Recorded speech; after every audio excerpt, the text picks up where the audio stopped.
روحانی خزائن جلد نمبر 11، اس کا صفحہ نمبر 62 اور 63 پر یہ عبارت موجود ہے۔ روحانی خزائن کی یہ جلد نمبر 11 اور صفحہ 62 اور 63 آپ دیکھ لیں، اس پر آ کے کہتا ہے کہ اللہ نے میری طرف یہ الہام کیا کہ یہ خدا کا فرستادہ، خدا کا مامور، خدا کا امین اور خدا کی طرف سے آیا ہے، جو کہتا ہے اس پر ایمان لے آؤ اور اس کا دشمن جہنمی ہے۔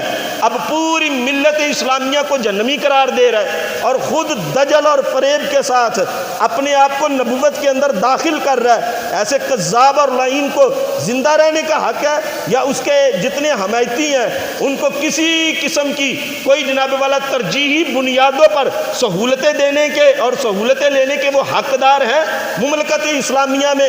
بالکل نہیں۔ جو کہہ رہے کہ میں تو خدا کی طرف سے نبی بن کے آیا ہوں، 1450 سالہ تاریخ اسلام پر نقب زنی کی کوشش کی جا رہی ہے اور یہاں پر ہاتھ پہ ہاتھ دھرے منتظر پردہ ہیں، کسی کے کان پر کوئی جوں تک نہیں رینگتی، پتہ ہی نہیں ہے کہ ختم نبوت کا مسئلہ کتنا اہم مسئلہ ہے۔ لوگ اسے انجینئر کہتے ہیں۔ اب اگر ہم آیت پیش کریں ما کان محمد ابا احد من رجالکم بلاکن رسول اللہ وخاتم النبیین، محبوب علیہ السلام بتحیت و تسلیم کے بعد کوئی نبی نہیں ہے۔ اور لفظ خاتم کا معنی جو علامہ محمود علوسی علیہ الرحمہ نے فرمایا خاتم کا معنی بئی معنی یہ ہے کہ اب جو نبی ہیں وہ نبوت سے نکل نہیں سکتے اور جو نبی نہیں ہیں وہ نبوت میں داخل نہیں ہو سکتے۔ اب دیکھتے ہیں کہ یہ لفظ خاتم کا معنی مرزا کیا کر رہا ہے، مرزا قادیانی، اور پھر اس معنی کی روشنی میں ہم بات کرتے ہیں، اس معنی کی روشنی میں بات کرتے ہیں۔ یہ میرے پاس ہے روحانی خزائن کی جلد نمبر 15، روحانی خزائن کی جلد نمبر 15 میرے پاس موجود ہے اور اس کا صفحہ نمبر ہے 479۔ صفحہ نمبر 479 پر کہتا ہے کہ میری پیدائش ہوئی، جب میری پیدائش ہوئی نا، اب اپنی پیدائش پر لفظ خاتم کے معنی کا انضباط کر رہا ہے اور کہہ رہا ہے کہ جب میری پیدائش ہوئی نا، یعنی جیسا کہ میں ابھی لکھ چکا ہوں، میرے ساتھ ایک لڑکی پیدا ہوئی جس کا نام جنت تھا، اور پہلے وہ لڑکی پیٹ میں سے نکلی اور بعد اس کے میں نکلا۔ اب لفظ خاتم کا معنی کر رہا ہے۔ جب ہم لفظ خاتم کا معنی کریں نا تو مرزائی کہتے ہیں جی خاتم سے مراد مہر ہے، اور وہ مہر ہے کہ اب نبی تو کوئی نہیں نہ بن سکتا، لیکن جس پر حضور مہر لگا دے وہ نبی بن سکتا ہے۔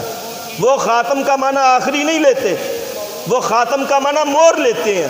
اب وہاں پہ قرآن کی آیت میں مہر لیتے ہیں خاتم کا معنی، اور یہاں خود مرزا قادیانی اپنے لیے خاتم کا معنی کیا لے رہا ہے اسے غور سے سنیں۔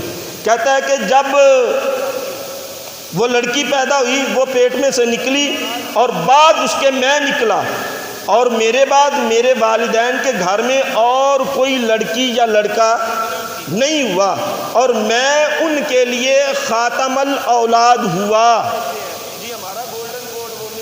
اب سمجھے نہیں ہے؟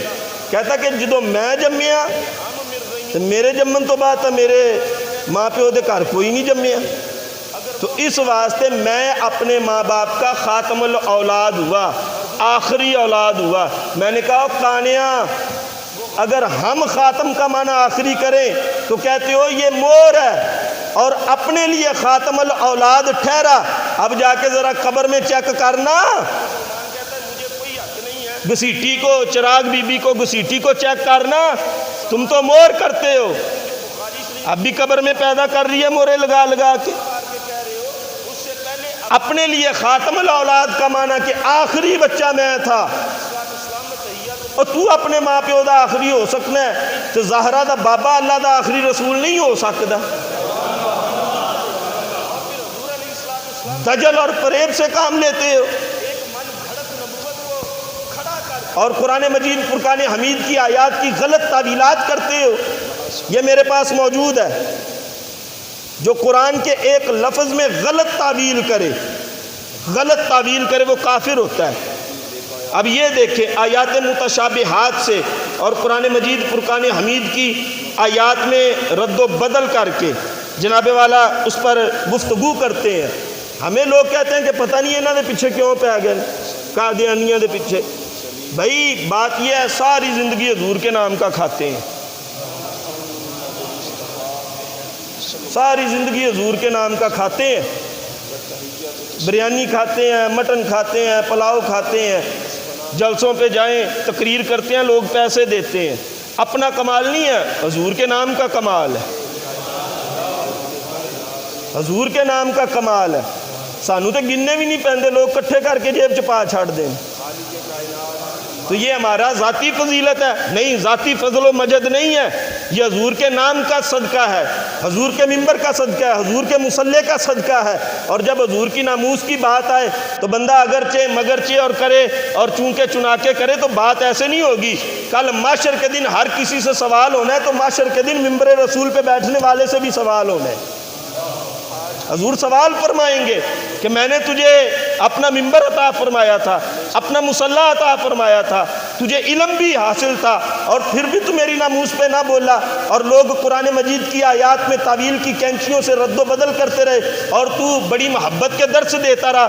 محبت کا درس دیتے ہیں لیکن محبت والوں کے لیے, اور جو خبیث بن کے آئے پھر اس کی خباثت کا جواب بھی ہم دینا جانتے ہیں. قرآن مجید کی آیات میں رد و بدل کرتے ہیں. اب لوگ کہتے ہیں وہ تو آقا علیہ الصلوۃ والسلام کو جناب والا خاتم النبیین مانتے ہیں. میں نے کہا یہ دجل و فریب سے کام لیتے ہیں.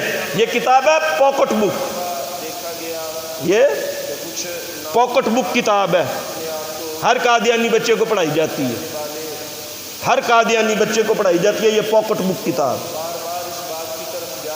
اور اس پاکٹ بک کتاب کا جو مصنف ہے وہ عبد الرحمن ہے, ٹھیک ہے, اور یہ گجرات, انڈیا کے گجرات کا رہنے والا ہے. اس کا باپ جو ہوتا ہے نا عبد الرحمن کا, اس کا باپ وہ مرزا قادیانی کے معاذ اللہ صحابیوں میں شمار کیا جاتا تھا. استغفر اللہ. اس نے اپنے 313 بدری صحابہ بھی بنائے تھے, اس میں شمار کیا جاتا تھا. اس میں یہ کہتا ہے دیکھیں کہ وہ آیا مبارکہ قرآن مجید فرقان حمید کی, وَإِذْ قَالَ عِيسَىٰ ابْنُ مَرْيَمَ يَا بَنِي إِسْرَائِيلَ إِنِّي رَسُولُ اللَّهِ إِلَيْكُمْ مُصَدِّقًا لِمَا بَيْنَ يَدَيَّ مِنَ التَّوْرَاةِ وَمُبَشِّرًا بِرَسُولٍ يَأْتِي مِن بَعْدِي اسْمُهُ أَحْمَدُ. یہ سورہ صف کی آیت نمبر 7 ہے. یہ سورہ صف کی آیت نمبر 7 ہے. ناصرہ کے ٹیلے پہ کھڑے ہو کے جناب حضرت عیسیٰ ابن مریم علیہ السلام و تحیت و تسلیم نے اعلان کیا, فرمایا لوگو سنو میں تو جا رہا ہوں لیکن میرے بعد ایک آئے گا, مبشرم برسول یاتی من بعد اسمہ احمد, خوشخبری دینے والا رسول میرے بعد آئے گا, نام اس کا احمد ہوگا. وہ ابن عباس کو اٹھا لے, جلالین کو اٹھا لے, علامہ سیوطی کو در منصور کو اٹھا لے, علامہ جلال الدین محلی کو اٹھا لے, وہ تفسیر کبیر کو اٹھا لے, ابن کثیر کو اٹھا لے, جمیع مفسرین اور محدثین اس بات کا اقرار کرتے ہیں کہ حضور علیہ السلام تحیت و تسلیم کے 2 ذاتی نام ہیں, ایک محمد ہے اور ایک احمد ہے صلی اللہ علیہ وسلم. فرمایا یاتی من بعد اسمہ احمد. یہ بنی اسرائیل ناصرہ کے ٹیلے پہ کھڑے ہو کے حضرت عیسیٰ علیہ السلام نے آقا علیہ السلام کا میلاد پڑھا تھا کہ میرے بعد احمد نام کا رسول آئے گا جس کی زمین پر بھی حکومت ہوگی, آسمانوں پر بھی حکومت ہوگی. اب کمال دجل و فریب دیکھو. اب یہ عبد الرحمن قادیانی گجرات کا رہنے والا وکیل یہ پاکٹ بک کتاب میں تحریف و تبدل کرتے ہوئے کہتا ہے یاتی من بعد اسمہ احمد. اس پیش گوئی کے حقیقی مصداق آن حضرت صلی اللہ